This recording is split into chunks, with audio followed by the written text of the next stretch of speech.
Amigo, é o seguinte, você pode até reclamar, mas pelo menos saiba do que você está reclamando e de quem você está reclamando, porque senão fica feio. Para você, inclusive. Nunca pensei em ser perfeito, mas vou correr pelo direito. Fala, moçada, beleza? Bruno Formignado convidando você aí a se inscrever no canal, tocar na notificação, deixar o seu like, seu dislike, comentar o conteúdo e compartilhar o conteúdo aí nos seus grupinhos de WhatsApp. Um domingo de polêmicas na arbitragem, de novo. E aí a galera cai de pau em cima do VAR, achando que tudo é culpa da tecnologia, tanto no jogo do Atlético, que perdeu para o Atlético Goianiense, e para o Flamengo, que empatou com o Cuiabá. Lembrando, o Cuiabá é o time que mais empata no campeonato, né? Montou uma estratégia de proteger a área e basicamente não permitiu muita coisa para o Flamengo, que foi mais na empurrância e tal. E o Atlético Goianiense fez um jogo estupendo contra o Atlético Mineiro.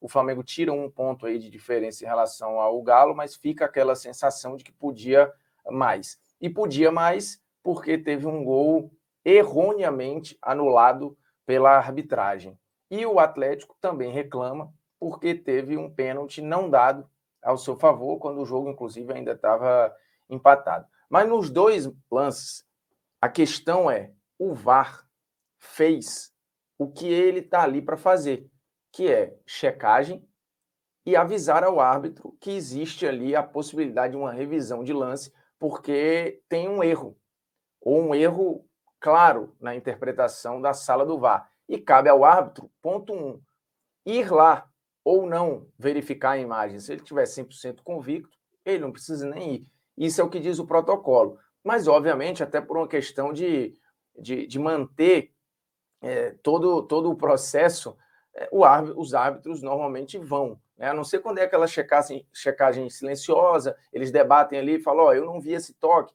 você tem certeza que teve o toque? Ele fala: teve, mas eu também não acho que foi grandes coisas e tal. Não, então deixe seguir. Quando é algo mais evidente, né, e maior, aí o árbitro é chamado a ir no monitor. Nem sempre essas decisões precisam do monitor, tá?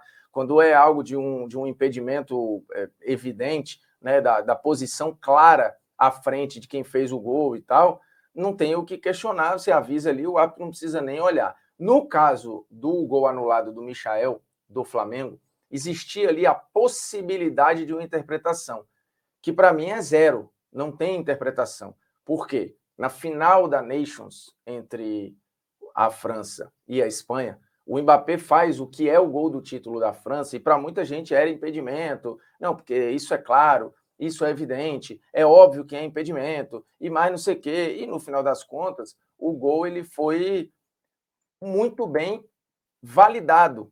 Por quê? Porque hoje a regra fala em o toque, a tentativa de corte do jogador da Espanha recoloca o Mbappé em posição legal. Então este gol ele foi bem validado, certo? Por isso não precisa nem ir lá no VAR, até porque a decisão do campo foi dar o gol, né? Então o VAR ele manteve a decisão do campo que estava correta, porque o corte do zagueiro da Espanha habilita o Mbappé para jogar. Aí você fala: mas ele só deu o carrinho porque o Mbappé estava ali. Correto. Na minha concepção, na minha visão, a regra ela é ruim. Mas não é isso que a gente está discutindo. Nós não estamos discutindo a regra, a gente está discutindo a aplicação dela. A aplicação dela é correta. E a gente não pode debater a aplicação de regra. A gente pode discutir se eu concordo ou não com a regra, aí tem que mudar na origem. Mas não é o caso. Hoje, a regra que é ruim fala que este gol do Mbappé é um gol legal. Logo, o gol do Flamengo também deveria ser, porque o princípio é rigorosamente o mesmo. Os lances, eles são, em parte, idênticos, certo? Idênticos. E a arbitragem não validou o gol do Flamengo. O árbitro foi até o vídeo, viu o lance e entendeu que o Imperiur foi atrapalhado pelo Mateuzinho. De fato, ele é atrapalhado pelo Mateuzinho, como o jogador da Espanha também foi pelo Mbappé. Mas não é isso que diz a regra. Qualquer corte, ou tentativa de corte consciente, um domínio errado, recoloca e valida a posição de quem estava em impedimento. Isso é o que diz a regra, ou a recomendação da regra. Então, de novo, a gente não está aqui debatendo se a regra é legal, se a regra não é legal. Eu acho a regra péssima, tanto lá para a Nations quanto para o Brasileirão, mas a regra é uma só. Mas você não pode ter dentro desta regra aquele gol validado e este gol anulado, porque o princípio dos dois lances é o mesmo. Logo, se aquele gol foi legal e foi, este gol também é. Mas o VAR, neste caso, lá, por que o VAR não chamou o árbitro? Porque o árbitro tomou a decisão correta. No campo, o gol foi legal. E ele só avisa, ó, de fato tá tudo certo aí, beleza, é isso aí mesmo, gol legal. No caso do Maracanã, o árbitro invalidou o gol na hora, a bandeira dá o impedimento logo depois que a bola entra. E aí ele é chamado lá para corrigir, porque o VAR tem a interpretação correta de que, ó, isso aqui está errado, você precisa vir aqui olhar. Ele vai lá e mantém a decisão de campo. A culpa não é do VAR. O VAR fez o correto. Repito, o VAR fez o correto. Como fez o correto, por exemplo, no jogo do Galo. No jogo do Galo, tem um pênalti claro a favor do Atlético Mineiro, que é este lance, e o VAR chama a arbitragem, chama o Klaus, que vai lá, olha o lance e banca a decisão dele de campo. Inclusive, é uma característica do Klaus, né, de bancar muitas vezes as suas decisões, e aí tem muito da personalidade de cada árbitro e tal, de não...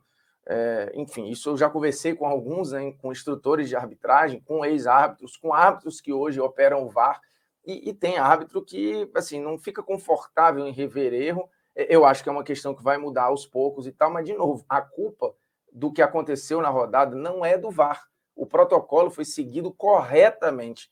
Chama-se, o árbitro vai lá e a decisão final é sempre do árbitro. A decisão final é do árbitro. E tanto no jogo do Galo quanto no jogo do Flamengo, para mim, os árbitros erraram.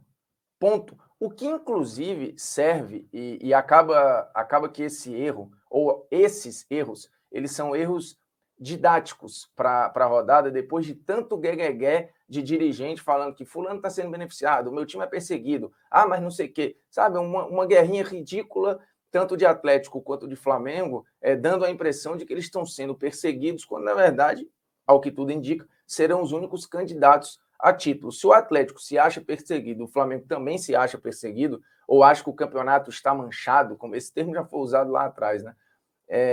Quem ganhar o campeonato vai estar ganhando algo arranhado, o que obviamente não é verdade. Se você discorda da arbitragem, acha a arbitragem competente e tal, beleza, isso é uma avaliação. Daí achar que está com o pé na sacanagem, hoje ficou muito evidente. Tanto no jogo do Flamengo quanto no jogo do Atlético, tem erros que para mim são evidentes e muito graves contra Atlético e contra Flamengo. Então, quem é que está sendo beneficiado da rodada?